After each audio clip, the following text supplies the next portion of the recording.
नमस्कार सर्वांना, श्री स्वामी समर्थ. तुम्हा सगळ्यांचं आपल्या चॅनलमध्ये खूप खूप मनापासून स्वागत आहे.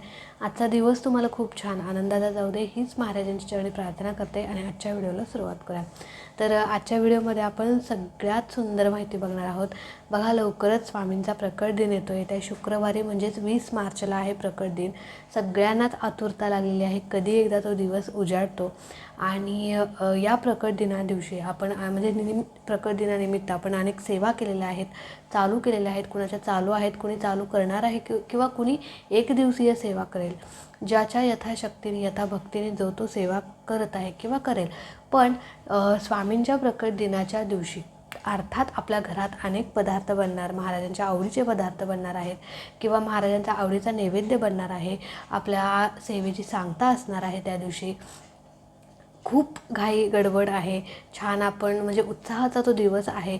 सेवेची धावपळ आहे किंवा कितीही जरी घाई गडबड असली तर तो दिवस म्हणजे आपल्या सगळ्या स्वामी भक्तांसाठी अगदी दिवाळीच असते. आणि या दिवशी आपण जे काही महाराजांसाठी बनवलेलं आहे, जो काही नैवेद्य आहे साधा भोळा, तो महाराजांना कशा पद्धतीने दाखवावा याबद्दलची अगदी डिटेल माहिती आपण बघणार आहोत. बघा, आपण सगळं व्यवस्थित करतो, छानपैकी महाराजांच्या आवडीचा नैवेद्य बनवतो, सेवा करतो, आरास करतो. पण नैवेद्यसुद्धा महाराजांना शास्त्रोक्त पद्धतीने कसा दाखवावा ही कोणती चूक करू नये. बघा, इतर वेळी ठीक आहे, इतर वेळी आपल्याला भरपूर कामं असतात, आपण बिझी असतो, अशा प्रकारे नैवेद्य आपल्याला दाखवता येत नाही. घाई गडबडीत आपण रोज महाराजांना साखरेचा असेल किंवा काही जे घरात बनलं ते नैवेद्य दाखवतो, म्हणजे असा पाण्याचा हात फिरवून वगैरे आपण नैवेद्य दाखवतो. पण प्रकट दिनाच्या दिवशी अशा विशेष काही दिवस असतात, म्हणजे गुरुपौर्णिमा, पुण्यतिथी, प्रकट दिन, असे काही विशेष दिवस असतात. त्यावेळी तरी ॲटलिस्ट आपण महाराजांना अशा प्रकारे नैवेद्य दाखवावा आणि दाखवलाच गेला पाहिजे. बघा, एवढं सगळं करायचं आणि एक चूक करायची हे खूप म्हणजे कुठेतरी चुकीचं आहे. म्हणून छानपैकी तुम्ही जे काही नैवेद्य दाखवला आहे तो कशा पद्धतीने दाखवावा आणि महाराजांना कुठले पदार्थ आवडतात हे आपण बघूया.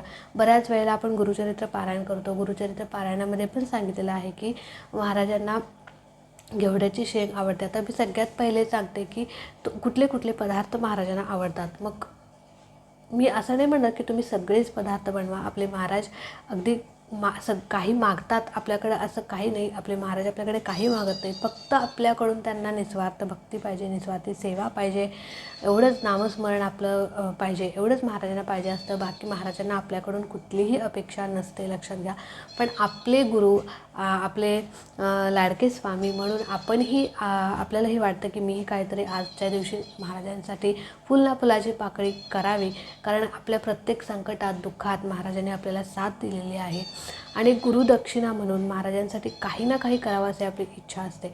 तर तुम्ही त्या दिवशी त्यांच्या आवडीचं म्हणजे महाराजांना कुठले पदार्थ आवडतात. बघा, महाराजांना भजी आवडतात, म्हणजे कांदा भजी आवडतात. सगळ्यात पहिला पदार्थ म्हणजे कांदा भजी. त्याच्यानंतर कटाची आमटी महाराजांना आवडते, बेसनाचे लाडू आवडतात, सोबतच पुरणपोळी आवडते आणि हे आपलं घेवड्याची शेंग महाराजांना आवडते. त्याचबरोबर मसाले दूध पण महाराजांना आवडतं, खडीसाखर महाराजांना आवडते.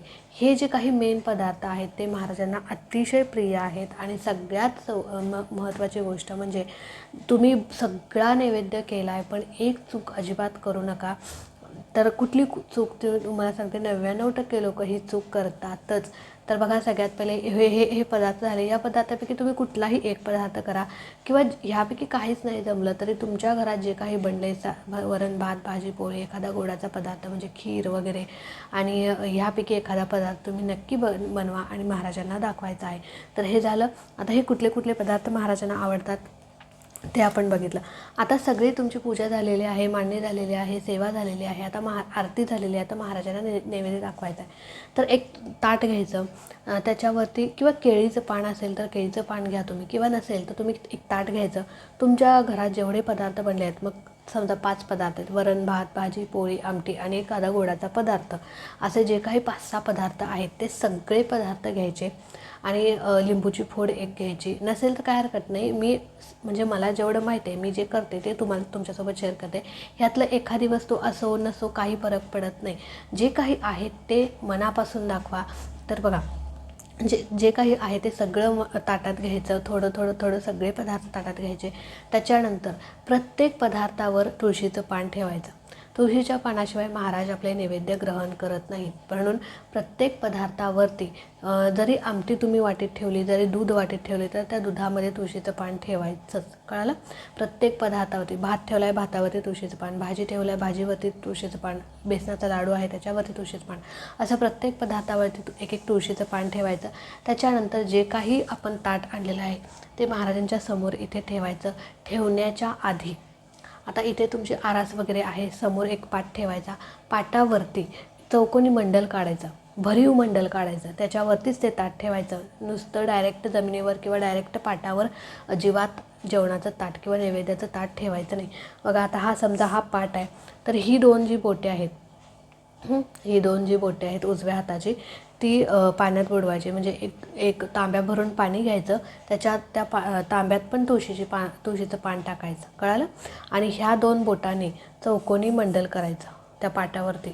पाण्यात म्हणजे बोटे बुडवायची आणि चौकोन काढायचा, आणि ते चौकोन जो आहे पाण्याने भरीव चौकोनी मंडल काढायचं आणि त्याच्यावरती ते आपलं नैवेद्याचं ताट ठेवायचं. आता सगळ्या नैवेद्यावरती तुळशीचं पान ठेवायचं.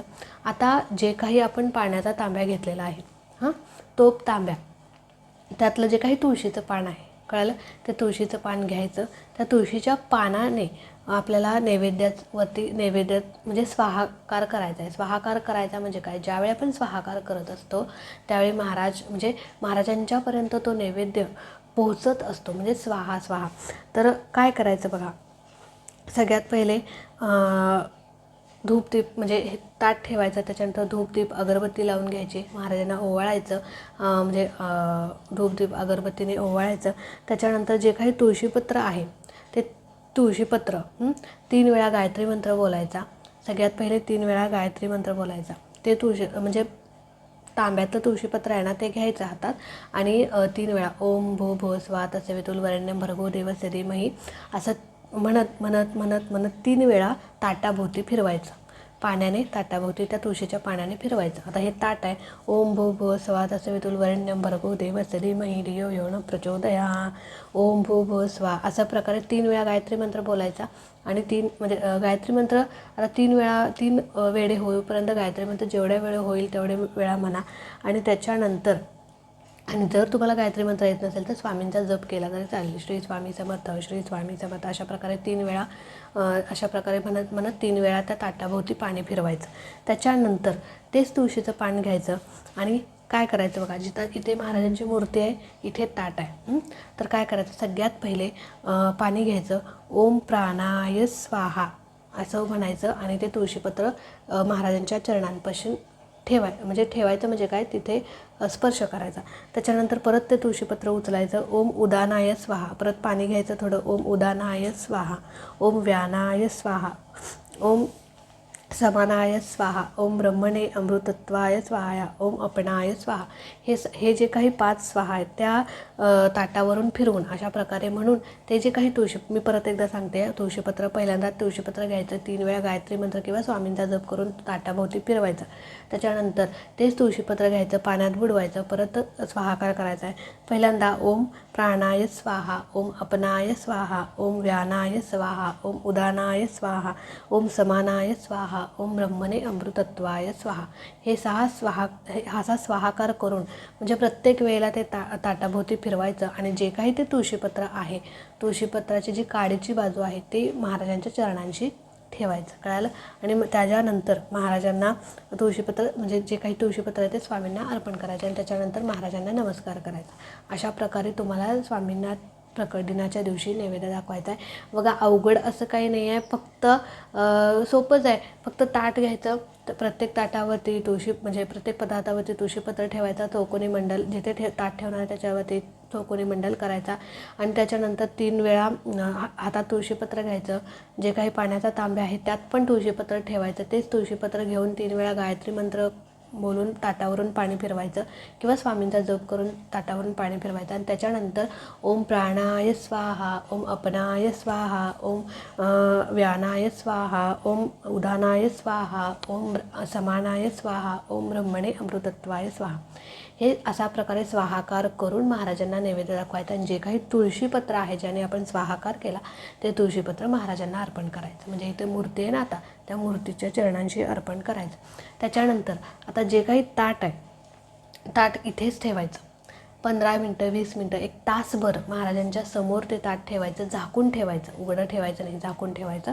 त्याच्यानंतर 1 तासभर ठेवून झाल्यानंतर ते ताट घ्यायचं. जे काही ताटातले पदार्थ आहेत ते सगळे तुम्ही प्रसाद म्हणून खायचं आहे.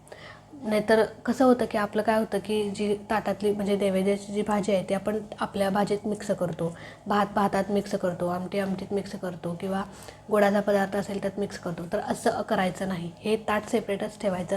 कारण का बघा, आपली जी वेगळी भाजी आहे म्हणजे घरातली ती सगळी संपेलच असं नाही, कधीतरी उरते, शिळी राहते, मग ती फेकून दिली जाते, असं होतं. त्याच्यामुळे हे ताट आधी फिनिश करायचं आणि त्याच्यानंतर तुम्हाला जे काही हवं आहे ते तुम्ही घेऊ शकता. ह्या ताटातलं प्रत्येक घरातल्या जो काही सदस्य आहे त्याला थोडं थोडं थोडं सगळं वाटायचं. भात एवढा असेल तर एवढा भात सगळ्यांना द्यायचा.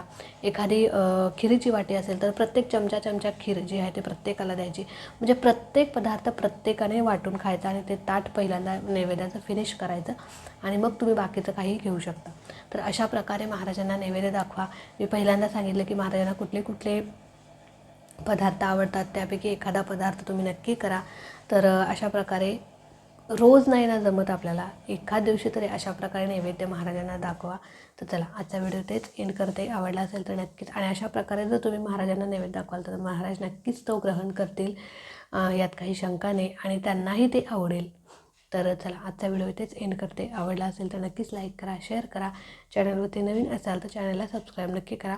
भेटूया अशाच एका नवीन व्हिडिओसोबत, नवीन सेवेसोबत. तोपर्यंत खुश राहा, आनंदी राहा आणि सगळ्यात महत्त्वाचं महाराजांची सेवा करत राहा. श्री स्वामी समर्थ.